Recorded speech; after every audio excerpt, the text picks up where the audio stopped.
श्री स्वामी समर्थ श्री गुरुदेव दत्त। अधिक महिना चालू आहे आणि या अधिक महिन्यामध्ये आपण त्याचा लाभ 100% घेतला पाहिजे। विष्णू याग असं म्हणतात। हे तुम्ही आपल्या घरी करायचं आहे किंवा जवळच असलेल्या कोणत्या तरी मंदिरात तुम्ही विष्णू यज्ञ किंवा याग हे करू शकता।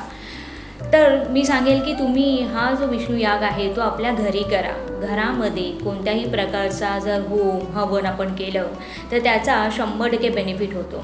घरामध्ये असलेल्या माणसांना त्याचा उपयोग होतो। घरात असलेली नकारात्मकता ऊर्जा दूर होते आणि सकारात्मकता ऊर्जा घरामध्ये नांदते। आपल्या कष्टाला फळ भेटलं पाहिजे याच्यासाठी अधिक महिन्यामध्ये तुम्ही 100% विष्णू याग करा, कधीही करा।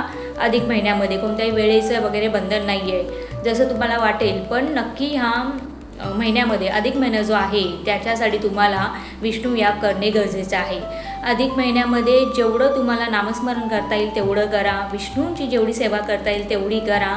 काहीच जमत नसेल, समजा यज्ञ करायला जमत नसेल, होम हवन पूजा करायला जमत नसेल, काही कारणं असतं, तर विष्णू सहस्रनामाचं पठण करा, रोज करा किंवा श्रवण करा। जर पठण करण्यासाठी पण होत नसेल तर तुम्ही ऐकूही शकता।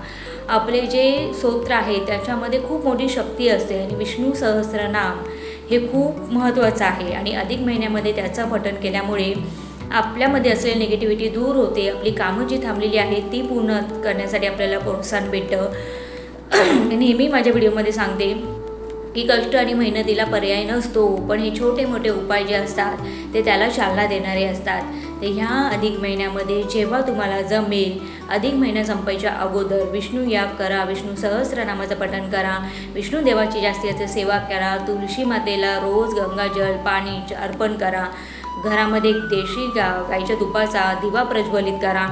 खूप छोट्या गोष्टी आहेत पण याचा बेनिफिट मात्र खूप होतो। तर कमेंटमध्ये लिहायला विसरू नका। श्री स्वामी समर्थ श्री गुरुदेव।